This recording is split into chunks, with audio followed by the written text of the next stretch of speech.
Selamat pagi. Apa kabar pemirsa TVR Parlemen dimanapun Anda berada? Berjumpa lagi dalam program TVR 09.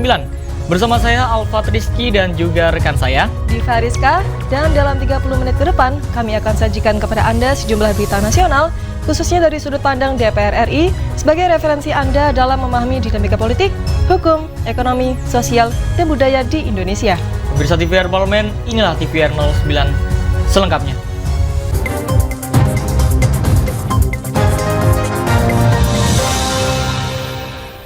Pemirsa, kita awali TVR 09 pagi ini dari konflik militer Israel terus terjadi di Gaza hampir genap 100 hari sejak awal meletus pada 7 Oktober 2023. Untuk itu, Wakil Ketua Komisi 1 DPR RI Sukamta menyarankan pihak DPR RI untuk mengirimkan surat kepada seluruh kedutaan besar untuk menggalang dukungan kemerdekaan Palestina. Menanggapi terus berlanjutnya konflik militer Israel di jalur Gaza, Komisi 1 DPR RI meminta pemerintah untuk tetap berupaya mendukung perjuangan kemerdekaan Palestina. Invasi militer Israel ke jalur Gaza Palestina telah genap memasuki hari ke-100 sejak awal meletus pada 7 Oktober 2023. Tercatat ada sekitar 30.000 orang yang menjadi korban jiwa. Jumlah ini tidak hanya datang dari kalangan militer, tetapi juga masyarakat sipil seperti anak-anak, wanita, dan lansia. Pada rapat paripurna pembukaan masa sidang 3 tahun 2023-2024, Wakil Ketua Komisi 1 DPR RI Sukamta menyarankan pihak DPR RI mengirimkan surat kepada seluruh kedutaan besar untuk menggalang dukungan kemerdekaan Palestina. Terlebih, Afrika Selatan telah menggugat Israel sebagai penjahat perang di Mahkamah Internasional. Saya berharap pimpinan DPR, kita sebagai institusi DPR bisa mengeluarkan sebuah surat untuk diedarkan kepada seluruh kedutaan asing yang ada di Jakarta untuk mendukung perjuangan bangsa Palestina agar merdeka dan untuk menghentikan genosida yang dilakukan oleh Israel. Kalau pimpinan DPR setuju dan kita bisa mengirimkan surat itu, ini akan menjadi presiden yang sangat luar biasa bagi DPR. Lebih lanjut, ia berpandangan pemerintah Indonesia perlu mempertimbangkan untuk ikut mendukung gugatan kepada Israel di Mahkamah Internasional. Langkah itu termasuk dalam konsistensi posisi parlemen terhadap tindak kejahatan Israel di Gaza. Adila Febianto, TVR Parlemen melaporkan. Pemirsa, pegawai pemerintah dengan perjanjian kerja atau P3K akan diatur menjadi penuh waktu dan paruh waktu dalam rancangan peraturan Kementerian Pan-RB tentang manajemen ASN. DPR RI mendorong Menpan RB mengkaji secara detail dan komprehensif dalam menentukan kebijakan tersebut. Pemerintah dengan perjanjian kerja atau P3K akan diatur menjadi penuh waktu dan paruh waktu dalam rancangan peraturan Kementerian Pan-RB tentang manajemen ASN. Anggota Komisi 2 DPR RI Aminur Rahman menyebut, Menpan RB harus mengkaji secara detail dan komprehensif dalam menentukan P3K penuh waktu dan paruh waktu. Pemerintah perlu mengambil langkah konkret dan bijaksana agar tidak ada persepsi diskriminatif dalam proses kualifikasi. Selain itu, masa kerja, beban kerja, dan capaian kinerja tenaga honorer juga harus menjadi pertimbangan dalam proses kualifikasi. Adapun kategori tenaga honorer yang diangkat menjadi P3K penuh waktu, yakni tenaga honorer dengan masa bakti 10 tahun dan perjanjian kerja paling pendek 5 tahun. Sedangkan tenaga honorer yang diangkat menjadi P3K paruh waktu, yakni tenaga honorer dengan perjanjian kerja per tahun, seperti sopir dan petugas kebersihan. Ada pekerjaan-pekerjaan yang cukup dikerjakan dengan paruh waktu. Misalnya, ada pekerjaan OB misalnya, kategori cleaning service itu kan dia harus bekerja lebih awal, lebih pagi, tapi cukup dengan waktu 4 jam udah selesai. Atau juga penyapu jalan, kan gitu kan. Tapi itu semuanya kan perlu dikaji secara detail dan komprehensif agar tidak salah di dalam mengkualifikasi paruh waktu sama penuh. Nah, pemerintah juga harus mempertimbangkan itu semua agar tidak ada yang didiskriminasikan. Karena mereka juga sama-sama statusnya tenaga honor. Pengkategorian P3K tersebut dilakukan guna memenuhi kesepakatan Menpan RB dan BKN dengan Komisi 2 DPR RI bahwa tidak terjadi PHK massal, pengurangan penghasilan, dan penambahan beban anggaran. Andini dan Ridwan, TVR Parlemen melaporkan. Pemirsa, penjagaan laut dan pantai khususnya di Indonesia dari sisi kelembagaan dinilai masih kurang efektif. Informasi selengkapnya akan kami hadirkan usai jeda berikut ini. Untuk itu tetaplah di TVR 09.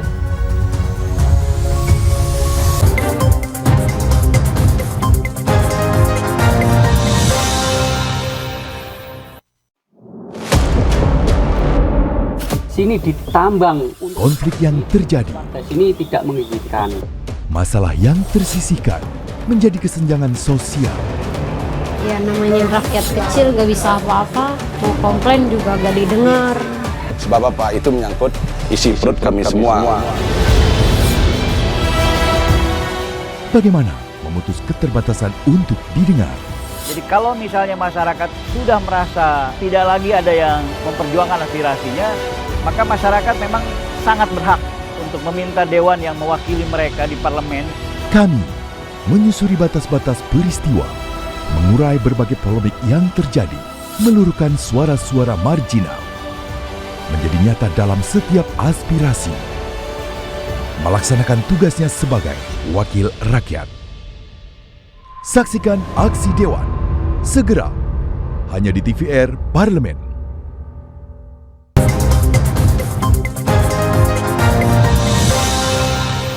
Anda kembali bersama kami di TVR 09. Pemirsa, Komisi 5 DPR RI mendorong fungsi dan tugas kelembagaan penjagaan laut dan pantai dapat diperjelas pada RUU tentang perubahan Undang-Undang Nomor 17 Tahun 2008 tentang pelayaran. Komisi 5 DPR RI mendorong fungsi dan tugas kelembagaan penjagaan laut dan pantai dapat diperjelas pada RUU tentang perubahan Undang-Undang Nomor 17 Tahun 2008 tentang pelayaran. Ketua Komisi 5 DPR RI Lasarus menilai, hingga kini, penjagaan laut dan pantai khususnya di Indonesia dari sisi kelembagaan dinilai masih kurang efektif. Sebab kewenangan lembaga sipil penjaga laut dan pantai kerap tumpang tindih dengan Badan Keamanan Laut milik TNI Angkatan Laut. Ya, jadi nanti kita akan lihat mana yang boleh ditarik kewenangan dari Saint Coast Guard misalnya ya. Kan ini tabrakannya kan dengan Saint Coast Guard ini antara Bakamla ini ya. Jadi kita berharap secara kelembagaan ini tidak diatur dengan baik. Kalau Bakamla ini kan isinya Angkatan Laut, itu bicara kedaulatan. Saint Coast Guard ini kan bicara soal keselamatan dan keamanan pelayaran. Ini kan dua hal yang berbeda sebetulnya. Maka jenis kapal di Saint Coast Guard ini biasanya kapalnya warna putih, isinya sipil. Jadi kalau Saint Coast Guard dari negara lain dengan ketemu dengan Saint Coast Guard negara kita, itu namanya sipil ketemu sipil, masih ada ruang diplomati. Tapi kalau sudah biru, Angkatan Laut warna abu-abu ya, nah itu kan pasti nanti sudah bukan diplomatik lagi, ini kan sudah kegiatan tindakan militer ini. Lebih lanjut, Lasarus mengaku pihaknya terus menerima masukan dari berbagai pihak sebagai bahan penyusunan naskah akademik revisi Undang-Undang Pelayaran. Di samping itu, juga akan melakukan rapat dengan Badan Legislasi DPR RI terkait sinkronisasi aturan Dirjen Perhubungan Laut dengan Bakamla. Rifki dan Rian, TVR Parlemen melaporkan. Ketua Komisi 7 DPR RI mendesak pemaksimalan pemanfaatan kompor listrik guna mengurangi produksi emisi karbon dan juga menghemat pengeluaran negara dari sektor subsidi gas. Ketua Komisi 7 DPR RI mendorong pemaksimalan pemanfaatan kompor listrik guna mengurangi produksi emisi karbon dan menghemat pengeluaran negara dari sektor subsidi gas. Dengan ditandatanganinya Paris Agreement oleh pemerintah, maka Indonesia berkomitmen untuk membatasi emisi karbon hingga 45% pada tahun 2030. Bahkan ditargetkan mencapai nol emisi karbon di tahun 2060. Untuk itu, Ketua Komisi 7 DPR RI Sugeng Suparwoto menyampaikan pentingnya menggerakkan masyarakat untuk memanfaatkan alat masak listrik seperti kompor induksi dan rice cooker, sehingga dapat mengurangi emisi karbon yang dihasilkan dari proses memasak dengan bahan bakar gas. Maka kita akan mengurangi seluruh upaya akan kita lakukan. Salah satunya tadi, pemanfaatan alat masak listrik. Ada kompor listrik, ada juga misalnya alat masak listrik berupa yang sekarang populer adalah rice cooker misalnya. Kenapa? Itu sekaligus untuk mengurangi emisi dan juga secara ekonomi sebetulnya juga kita mau menghemat keuangan negara. Di sisi lain, Sugeng Suparwoto menjelaskan pemanfaatan alat masak listrik dapat membantu kondisi keuangan negara. Sebab ketergantungan pada gas 3 kg sangat berpengaruh pada beban anggaran subsidi negara sebesar Rp8.000 per kilogram. Alhasil, Indonesia masih bergantung pada impor LPG sebesar 8 juta ton. Pemanfaatan alat listrik tersebut juga dapat meningkatkan rasio konsumsi listrik per kapita Indonesia, sehingga dapat bersaing dengan negara ASEAN lainnya yang sudah memaksimalkan pemakaian listrik. Ferdian dan Rangga, TVR Parlemen melaporkan. Menjelang pemilu 2024, pemasangan alat peraga kampanye semakin bertebaran di setiap sudut pinggir jalan perkotaan. Untuk itu, Komisi 2 DPR RI menekankan kepada Bawaslu untuk menertibkan alat peraga kampanye yang tidak sesuai dengan peraturan. Menjelang pemilu 2024, pemasangan alat peraga kampanye semakin bertebaran di setiap sudut pinggir jalan perkotaan. Komisi 2 DPR RI pun menekankan kepada Bawaslu untuk menertibkan alat peraga kampanye yang tidak sesuai dengan peraturan. Di satu sisi, menumpuknya alat peraga kampanye yang terpasang di berbagai tempat dinilai sangat mengganggu keindahan kota dan pengendara kendaraan bermotor. Anggota Komisi 2 DPR RI Rianta meminta Bawaslu untuk tegas menertibkan alat peraga kampanye yang dapat membahayakan keselamatan pengguna jalan. Kalau saya melihat pemasangannya itu tidak beraturan, ini menjadi tugas Bawaslu untuk bagaimana ini ditertibkan. Atau ada kesadaran dari pemasang alat-alat peraga itu untuk ditata sedemikian rupa sehingga tidak mengganggu kerapihan. Senada dengan hal itu, anggota Komisi 2 DPR RI Muhammad Toha menyampaikan pemerintah daerah dapat membuat peraturan tersendiri terkait pemasangan alat peraga. Peserta pemilu dapat berkoordinasi dengan pemerintah daerah untuk mempertimbangkan aspek estetika dan kebersihan kota. Jadi menurut saya memang harus ada semacam perda. Di beberapa tempat kabupaten kota itu kalau diberi perda itu taat. Karena kalau nggak taat pasti copot begitu kan. Nah ini harapan saya segera pemerintah kabupaten kota, karena Bawaslu itu nggak berhak untuk mengambil itu atau menurunkan itu, nggak berhak ya, nggak berhak, kecuali itu melanggar perda dan sebagainya. Itu nanti bareng-bareng Bawaslu, Satpol PP dan sebagainya. Aditya dan Dodi, TVR Parlemen melaporkan. Pemirsa, Lembaga Komisi Pemberantasan Korupsi kembali diterpa kasus yang mencoreng nama institusi tersebut. KPK yang seharusnya menjadi lembaga yang dipercaya rakyat untuk memberantas korupsi malah diterpa kasus yang semakin memperburuk nilai integritasnya di mata masyarakat. Dan pemirsa, Dewan Pengawas KPK menemukan adanya pungli yang dilakukan oleh oknum pegawai KPK di lapas KPK. Dikabarkan ada sejumlah uang yang harus dibayar para tahanan KPK jika ingin membawa ponsel dan mengisi daya ponsel di rutan KPK. Informasinya akan kami hadirkan saat lagi. Untuk itu tetaplah di TVR 09.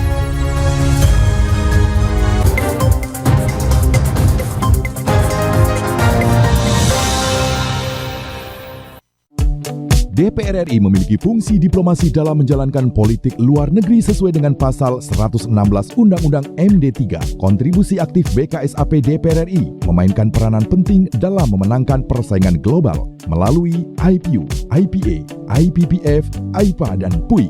BKSAP memiliki komitmen yang tinggi dalam krisis kemanusiaan dunia. Fungsi diplomasi dijalankan untuk mendukung upaya pemerintah dalam melaksanakan politik luar negeri.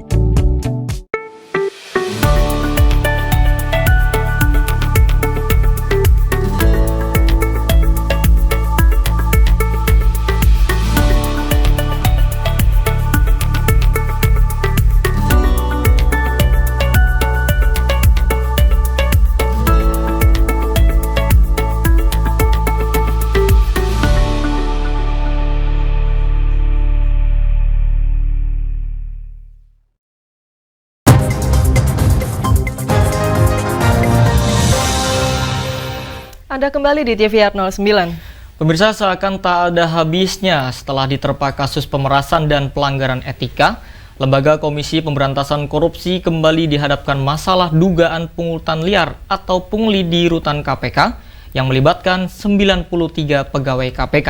Sejumlah pegawai KPK ditenggarai menerima uang untuk memberikan fasilitas kepada para tahanan kasus korupsi. Dewan Pengawas KPK telah melakukan sidang etik terhadap 93 pegawai KPK dalam kasus pungutan liar dengan total transaksi keuangan mencapai 6,1 miliar rupiah. Dan di sini integritas dan kepercayaan publik kepada KPK pun semakin menurun. Untuk itu DPR RI meminta adanya evaluasi menyeluruh terhadap sistem pengawasan internal yang ada di KPK. Pemirsa, untuk mengetahui informasi selengkapnya, mari kita simak laporan mendalam yang telah dihimpun oleh tim redaksi TVR Parlemen dalam segmen editorial Parlemen berikut ini.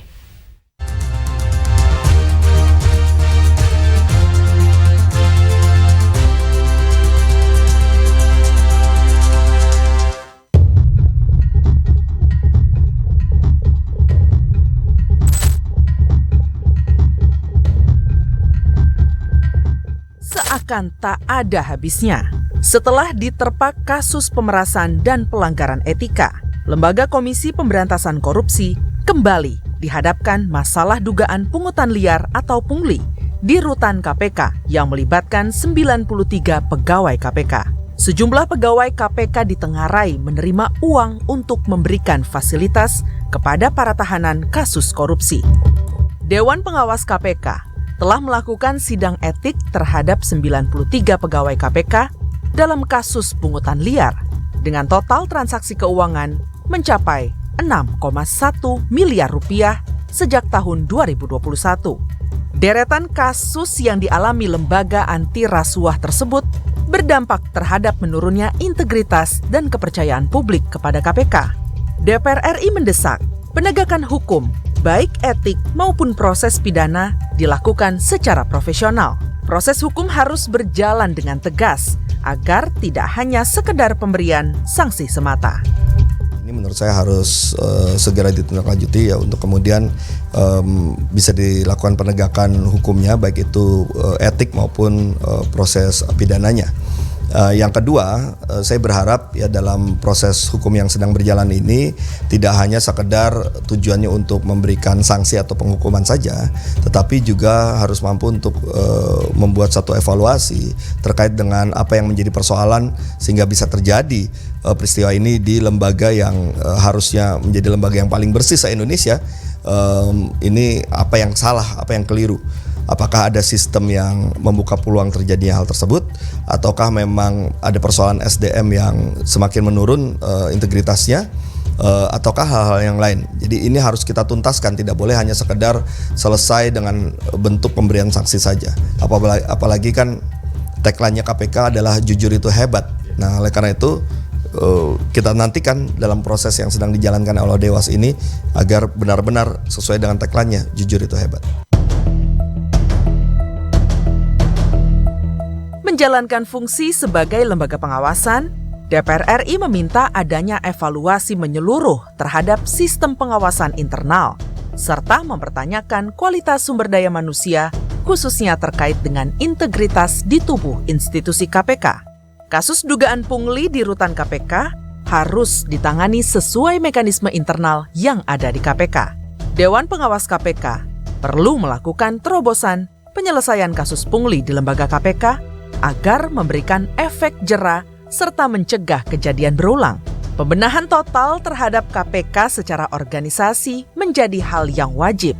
KPK harus zero tolerance, mengingat kasus ini dapat menjadi momentum perbaikan KPK dari segala tindakan pegawai maupun pimpinan yang melanggar etika dan melakukan tindak pidana hukum. Ya, terkait adanya dugaan pungli yang ada di tahanan-tahanan KPK yang ada, saya kira kan ini adalah dugaan-dugaan. Biarlah semua pihak termasuk karena ini sudah ditangani Dewan Etik yang ada di KPK, maka berilah kesempatan para pengembang kebijakan yang ada di KPK ini untuk mencari tahu kebenaran daripada informasi yang berkembang ini. Kalau memang ada ditemukan seperti apa nanti, saya kira di dalam KPK memiliki cara, memiliki aturan tersendiri untuk memberikan sanksi kepada pihak-pihak yang terlibat. DPR RI berkomitmen melalui rapat kerja Komisi 3 akan memperdalam dugaan kasus tersebut terkait pengembangan fakta yang sebenarnya terjadi dalam kasus pungli di rutan KPK. KPK harus menjadi garda terdepan, memberantas dan mencegah adanya praktik korupsi di Indonesia, bukan justru melakukan tindak korupsi. Tim Liputan TVR Parlemen melaporkan.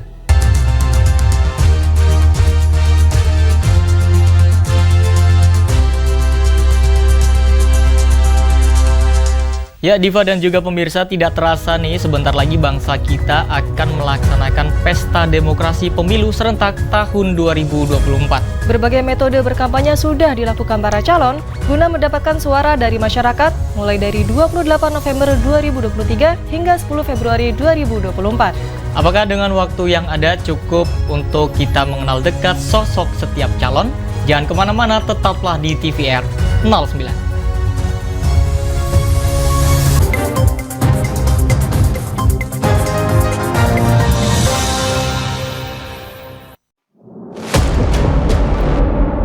Sini ditambang. Konflik yang terjadi.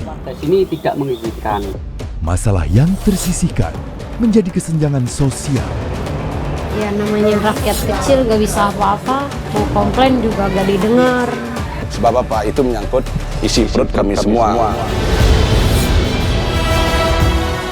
Bagaimana memutus keterbatasan untuk didengar? Jadi kalau misalnya masyarakat sudah merasa tidak lagi ada yang memperjuangkan aspirasinya, maka masyarakat memang sangat berhak untuk meminta dewan yang mewakili mereka di parlemen. Kami menyusuri batas-batas peristiwa, mengurai berbagai polemik yang terjadi, meluruhkan suara-suara marginal, menjadi nyata dalam setiap aspirasi, melaksanakan tugasnya sebagai wakil rakyat. Saksikan aksi Dewan segera hanya di TVR Parlemen.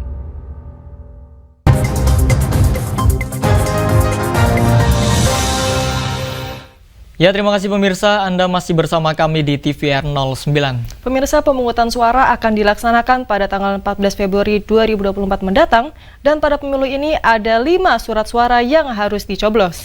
Kelima surat suara tersebut digunakan untuk memilih antara lain calon presiden dan wakil presiden, calon anggota DPR RI, calon anggota DPD RI, dan calon anggota DPRD provinsi serta kabupaten kota. Nah pemirsa, sebelum memilih pastikan Anda nih untuk mengenal lebih dekat sosok calonnya. Mirsa, tanpa berlama-lama lagi, mari kita saksikan tayangan untuk meramaikan pesta demokrasi pemilu pada segmen e-tips, informasi dan tips berikut ini.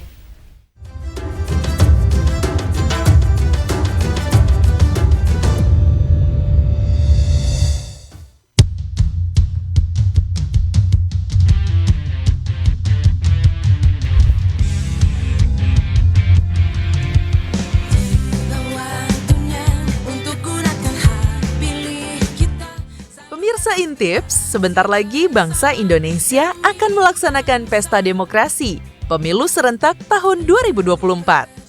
Kira-kira pemirsa Intips sudah tahu belum nih akan memilih calon yang mana? Atau lebih sederhana deh, udah tahu belum kita nanti akan mencoblos apa aja? Daripada bertanya-tanya terus, yuk kita cari tahu jawabannya. Jujur dan pemungutan suara akan dilaksanakan pada tanggal 14 Februari 2024 mendatang ya pemirsa. Kalau masa kampanye sudah dimulai sejak 28 November 2023 lalu dan berakhir pada tanggal 10 Februari 2024. Di antara masa kampanye dan pencoblosan ada masa tenang, di mana kampanye sudah tidak diperbolehkan lagi, yakni dari tanggal 11 Februari hingga 14 Februari 2024.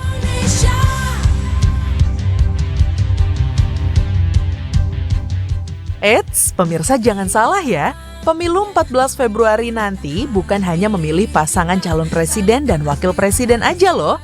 Ada 5 surat suara yang harus dicoblos. Wah, banyak kan? Apa aja sih? Dan gimana nih bedainnya? Yang pertama, surat suara berwarna abu-abu untuk memilih calon presiden dan wakil presiden. Surat suara berwarna kuning untuk memilih anggota DPR RI, surat suara berwarna merah untuk memilih anggota DPD RI, surat suara berwarna biru untuk memilih anggota DPRD provinsi, dan surat suara berwarna hijau untuk memilih anggota DPRD kabupaten atau kota.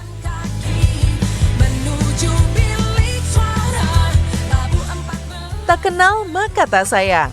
Sebelum kita memilih, pastikan untuk mengenal lebih dekat setiap calonnya ya pemirsa. Yuk cek di website KPU untuk lihat siapa saja calon presiden dan calon anggota legislatif. Caranya, pemirsa bisa kunjungi laman infopemilu.kpu.go.id dan pilih menu tahapan pemilu.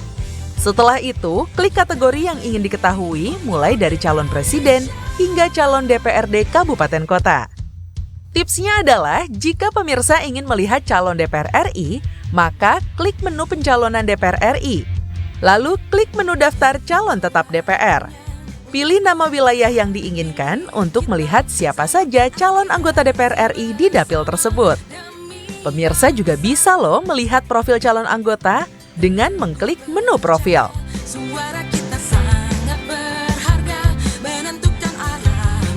Pemirsa sudah termasuk pemilih pemilu belum? Yang jelas syaratnya adalah warga negara Indonesia yang berusia di atas 17 tahun atau sudah menikah maupun sudah pernah menikah. Merasa sudah memenuhi syarat? Yuk cek apakah nama kita sudah terinput dalam daftar pemilih tetap atau belum. Caranya, ketik laman cekdptonline.kpu.go.id, lalu masukkan nomor induk kependudukan atau nomor paspor bagi pemilih di luar negeri. Kalau misalnya nama kamu belum terdaftar di Cek DPT Online, pemirsa masih tetap bisa mencoblos ya. Caranya, datang ke tempat pemungutan suara dengan membawa KTP yang sesuai dengan alamat TPS tersebut.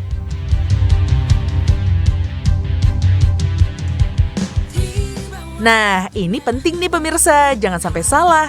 Pemilu tahun ini dicoblos ya, bukan dicontreng. Jangan sampai karena cara mencoblos yang salah, suara kita jadi tidak sah dan tidak diperhitungkan. Yuk kita kenali cara mencoblos yang benar. Di dalam bilik suara nanti telah disediakan surat suara dan alat pencoblos.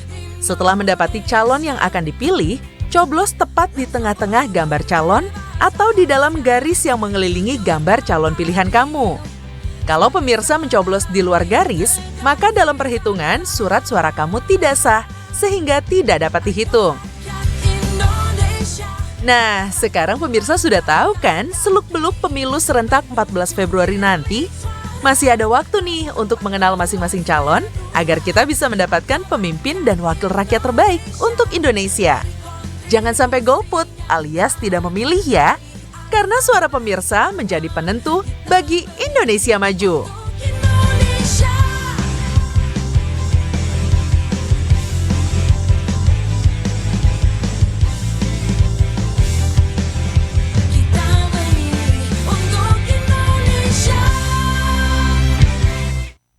Pemirsa TVR Parlemen, demikian TVR 09 edisi pagi ini. Segenap kru TVR Parlemen yang bertugas mengucapkan terima kasih telah menyaksikan TVR 09 pagi ini.